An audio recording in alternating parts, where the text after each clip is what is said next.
Maraming salamat, Police Master Sergeant Romero.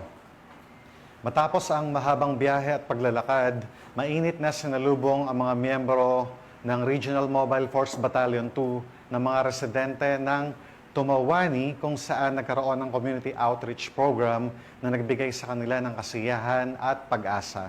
Ang magandang balita ay mula kay Patrolwoman Janet Balad. Sa ilalim ng pamumuno ni Police Colonel Victor P. Pagulayan, Force Commander ng Regional Mobile Force Battalion 2, matagumpay na isinagawa ang isang community outreach program sa Barangay Antagan First, Tumawini, Isabela.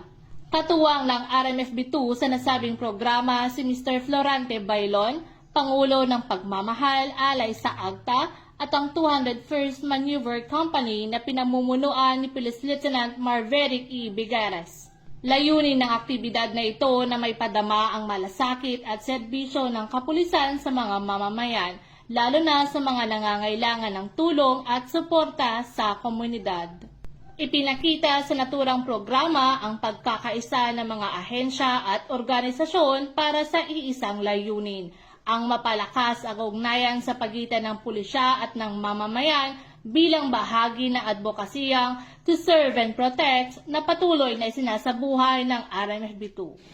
Mula dito sa Lambak ng Cagayan, ako ang iyong TNN correspondent, Patrolwoman Janet Balad, alagad ng batas, tagataguyod ng Balitang Pulis.